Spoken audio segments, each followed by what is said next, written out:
it's on my list of projects that I want to work on next year is create a documentary and potentially have a book attached to it. And I was thinking maybe I could create an NFT on that space there. What you're going to realize is that you now have a community of these NFT holders. A lot of people just want to they think that they can make millions of dollars by releasing a whole lot of pictures of dogs wearing jumpers. How are you going to get yours to not only stand out, but people to want to buy into it?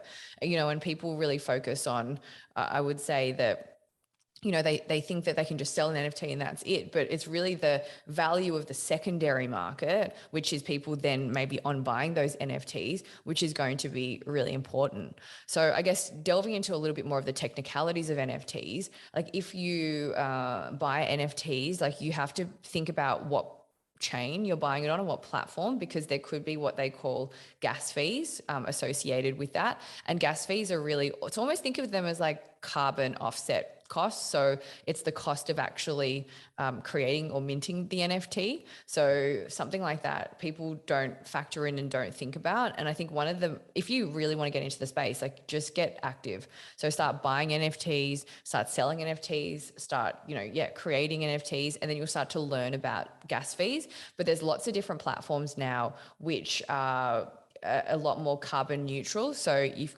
got I'm trying not to go into like too hardcore technicalities because I myself am not that technical, but you look at say Immutable X, which is it's crazy. So it's an Australian company. It's like, I think going to be one of the fastest growing startups in Australian history. And they've built what they call like layer 2 technology on Ethereum. So Ethereum's like one of the world's biggest, well, it's actually, I think, the world's biggest blockchain potentially.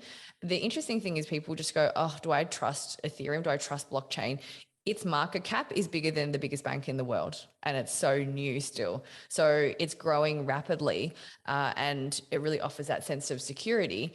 But people, if you're trading on Ethereum, it's very inefficient. So you have to pay a lot of, really think of them as transaction fees. So if you want to avoid them, then you need to be smart about how you actually list your NFTs. So if you list it on a platform like Immutable X, for example, so this is something that you should look into, then you won't have to pay gas fees, and the people that acquire the NFTs won't have to pay gas fees either, but you still get the security of Ethereum. So it's just building on the Ethereum platform, but in a way that makes it really efficient, so you don't have to pay gas fees. So learning little things like that just comes with research or listening to podcasts like this one, or even just learning by trial and error. Like I remember talking to one of my friends and he's like, I think I spent $100,000 just on gas fees. But that's the cost. That was like the early cost of getting into the market, and now there's just so many more efficiencies. So I think it's just making sure that you look into things as much as possible.